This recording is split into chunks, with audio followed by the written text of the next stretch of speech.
Loué soit le précieux sang de notre Seigneur Jésus-Christ et le cœur immaculé de Marie.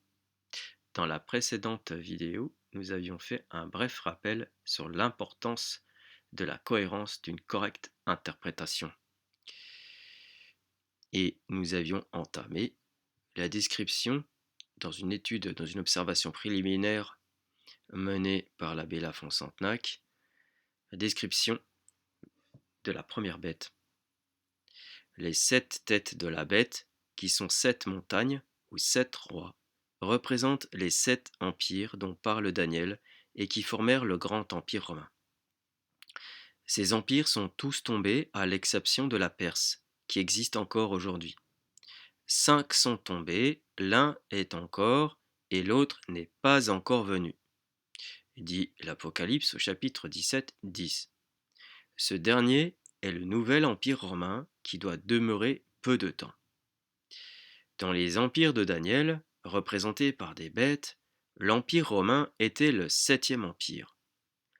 Lorsque cet empire reparaîtra, tout en demeurant un des 7 empires de Daniel, il sera cependant comme un 8e empire puisque le premier aura pendant très longtemps disparu. Le 7e, je réexplique avec mes mots, c'est-à-dire que le 7e que dit Daniel a disparu, mais il revient. Et donc du coup, le fait qu'il revienne longtemps après, il est considéré comme un 8e empire. Et l'abbé Lafoncentenac dit « Alors sera vérifiée cette parole, et la bête qui était et qui n'était plus, et la bête qui était et qui n'est plus, est la 8e, et elle est une des 7. » Ça c'est l'Apocalypse 17, 11 qui le dit, c'est le verset 11. Et la bête qui était et qui n'est plus est la 8e, et elle est une des 7. C'est pour ça qu'on comprend maintenant pourquoi cette bête est appelée la 8e. En fait c'est la 7e, mais qui revient. Les 10 cornes de la bête sont 10 rois qui, après avoir soutenu l'Empire, tourneront leurs armes contre Rome et la brûleront. La chute de Rome fera le sujet du chapitre 18e. Pour l'instant, restons ici avec des explications sur Rome et sa destinée. Parce que pour que l'Antéchrist arrive, il lui faut préparer un terrain. L'Antéchrist, ce n'est pas une entité spirituelle comme un ange ou un archange déchu ou quelque chose de ce genre. C'est un être humain, comme vous et moi. Seulement, il n'est pas non plus possédé du diable. On va dire que c'est un homme qui est maléfique, qui a le péché originel, qui est développé à, on peut dire, très fortement. Et on verra tout ça, quoi. Mais pour l'instant, pour qu'il arrive, il faut lui préparer un terrain. Rome est sa destinée. Et un des 7 anges qui portait les 7 coupes vint, et il me parla, disant, viens, je te montrerai la condamnation de la grande prostituée qui est assise sur les grandes eaux, avec laquelle les rois de la terre se sont corrompus, et les habitants de la terre se sont enivrés du vin de sa prostitution. Voilà, ça c'est les deux versets, premier verset du chapitre 17. Voici le commentaire de l'abbé Lafoncentenac qui dit « Quel intérêt immense est attaché au sort de Rome. L'ange suspend les visions générales de l'Apocalypse au milieu des événements les plus dramatiques de la fin des temps, pour prendre, pour ainsi dire, l'apôtre par la main et lui montrer dans une vision spéciale et en détail l'avenir et les destinées de cette ville incomparable. Rome est appelée par l'ange la grande prostituée. Elle abandonnera donc la foi catholique pour se placer à la tête des ennemis de Jésus-Christ. Les grandes eaux sur lesquelles la prostituée est assise sont les peuples nombreux sur lesquels elle étendra sa domination. Il est dit que les rois de la terre se sont corrompus avec elle, ce qui nous montre que les princes partageront son esprit d'impiété et l'appuieront dans ses hostilités contre l'Église du Christ. Ce même esprit d'impiété descendra des rois, des princes et des grands dans le peuple.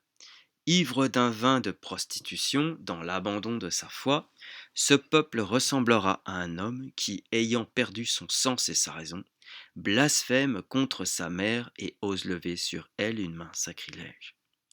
Verset 3 de l'Apocalypse. Et il me transporta en esprit dans le désert, et je vis une femme assise sur une bête de couleur d'écarlate, pleine de noms de blasphème, qui avait 7 têtes et 10 cornes. L'abbé Lafont commente, au chapitre 2, verset 17, on peut voir ce que signifie le désert où paraît la femme assise sur la bête couleur d'écarlate. Ce désert est la patrie des démons et des hommes impies et sataniques.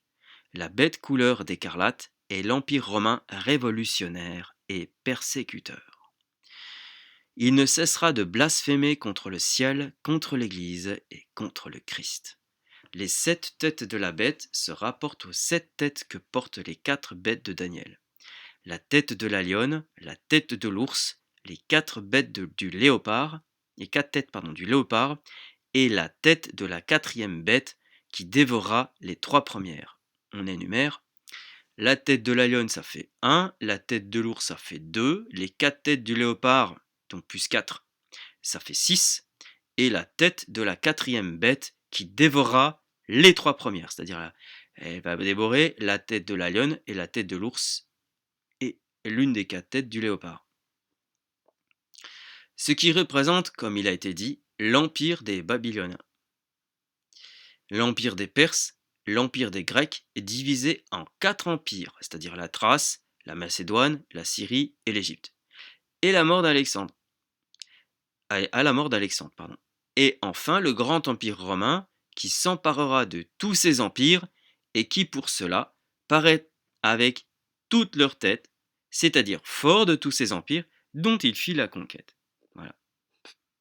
En fait, nous l'avons vu déjà auparavant, mais je le répète ici, l'abbé Lafont Santenac dit que Daniel il insiste plus dans sa bête, sur la description de sa bête, sur le premier empire, sur la première bête qui est venue, sur le premier empire romain. Il insiste plus là-dessus. Et l'Apocalypse, cette prophétie, elle insiste plus sur la 2e bête. Mais par contre, elle fait écho avec ce que dit Daniel. Parce que forcément, vu que ce que dit Daniel décrit plus la première bête, comme je viens de le dire, et que l'Apocalypse parle de cette première bête pour dire qu'elle a disparu et qu'elle revient. 4e verset. Et la femme était vêtue de pourpre et d'écarlate, parée d'or, de pierres précieuses et de perles, portant en sa main un vase d'or plein de l'abomination et de l'impureté de sa fornication. Commentaire. Cette femme impure, vêtue avec tant de faste, c'est Rome infidèle. Le nom de Babylone qu'elle porte sur son front, saint Pierre le lui avait déjà donné au premier jour de l'Église. Salutat vos ecclesia que est in Babylone. Les profondeurs des jugements de Dieu sur sa destinée la font, avec raison, appeler un mystère. Apôtre tour à tour de l'erreur et de la vérité, Rome est tantôt une torche incendiaire qui dévore l'univers et tantôt un astre bienfaisant qui éclaire et vivifie le monde. Hier, elle était la capitale du paganisme, elle est aujourd'hui la capitale du catholicisme. Demain, elle sera la capitale d'un empire satanique et enfin de l'empire de l'Antéchrist. Hier, elle répandait à torrent le sang des martyrs. Aujourd'hui, elle leur tresse les plus brillantes couronnes. Demain, une soif de tigre dévorera de nouveau ses entrailles et le sang des enfants de l'Église la tiendra dans une continuelle ivresse. Voici les 3 prochains versets de l'Apocalypse. Et ce nom était inscrit sur son front, mystère, la grande Babylone, la mère des fornications et des abominations de la terre. Verset 6. Et je vis la femme enivrée du sang des saints et du sang des martyrs de Jésus, et à son aspect je fus rempli d'un grand étonnement. Verset 7. Et l'ange me dit, pourquoi l'est étonné? Je te dirai le mystère de la femme et de la bête qui la porte et qui a 7 têtes et 10 cornes. L'abbé dit, le monde, comme saint Jean, sera frappé d'étonnement et de stupeur à la vue de ce renversement, qui fera de la capitale du catholicisme une Babylone prostituée. L'ange qui veut donner à l'apôtre le secret de cette femme mystérieuse commence par lui expliquer le symbole de la bête sur laquelle elle est assise. Babylone prostituée, le renversement, étonnement et stupeur. Cela ne vous rappelle rien, cela ne vous rappelle pas le message délivré par Notre-Dame à la Salette. Les gens seront dans la consternation. Nous avions parlé, décrit la situation de l'Église actuelle en première vidéo, dans les premières vidéos, et nous y sommes. L'Église catholique n'est plus, hiérarchie n'est plus là. La hiérarchie de l'Église catholique n'est plus là. Il n'y a plus de pape, il n'y a plus rien. Ce qui s'y trouve, c'est une secte abominable. Et d'ailleurs, aux dernières nouvelles, et le synode de l'antipape hérétique François Bergoglio avance bon train, il ne fera pas marche arrière, allant vers une nouvelle morale, autorisant toute la dépravation sexuelle qu'on peut, il l'a dit, et il ne fera pas marche arrière. C'est la préparation de la venue de l'Antéchrist à Rome. L'Empire romain et ses partisans. Poursuivons. Verset 8. La bête que tu as vue était et n'est plus. Elle s'élèvera de l'abîme et sera précipitée dans la perdition. Et les habitants de la terre, dont les noms ne sont pas écrits au livre de vie dès sa formation du monde, seront dans l'admiration lorsqu'ils verront la bête qui était et qui n'est plus. Donc, la deuxième. Commentaire. La bête que nous avons vue au 13e chapitre, mais que nous verrons après ce 17e chapitre, s'élevant de la mer, portant 7 têtes et 10 cornes, et qui était semblable à un léopard, avec des pieds d'ours et la gueule d'un lion, est la même que celle qui paraît ici dans le désert, portant la prostituée. C'est l'empire dont Rome fut et sera la capitale. La bête qui était et qui n'est plus est le premier empire tombé sous le glaive des barbares. Odoacre, roi des Hérules, éteint en 475 l'empire d'Occident. Et la bête qui était n'est plus, mais cette bête s'élèvera un jour de l'abîme. L'empire romain n'a pas disparu pour toujours. Sa renaissance fera un jour l'admiration des hommes dont les noms ne sont pas écrits dans le livre de vie. Les mauvais catholiques se joindront aux ennemis de l'Église pour favoriser l'établissement de cet empire et enlever Rome à la catholicité. C'est fait. Le 9e verset, et en voici le sens plein de sagesse. Les 7 têtes sont 7 montagnes sur lesquelles la femme est assise. 10e verset, ce sont aussi 7 rois, dont 5 sont tombés.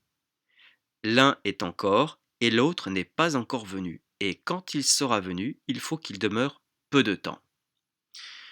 L'ange explique un symbole par un symbole. Car les 7 têtes symbolisent 7 montagnes. Et pour celui qui a la sagesse, les 7 montagnes symbolisent 7 écritures. Symbolisent 7 empires. J'ai fait une erreur de lecture, pardon. Dans les écritures, voilà. Les 7 empires sont comparés à des montagnes. Jérémie annonce à Babylone que le Seigneur va lui rendre les maux qu'elle a faits à Jérusalem. Il dit « Je viens à toi, montagne empoisonnée, qui a corrompu la terre, et je te rendrai une montagne consumée par les flammes. » Fin de citation. Sur quoi Théodoré remarque que le prophète donne à Babylone le nom de montagne à cause de la grandeur de son empire. Nous nous arrêtons pour cette vidéo, nous poursuivons dans la suite. Gloria in altissimis Deo et intera pax hominibus bone voluntatis.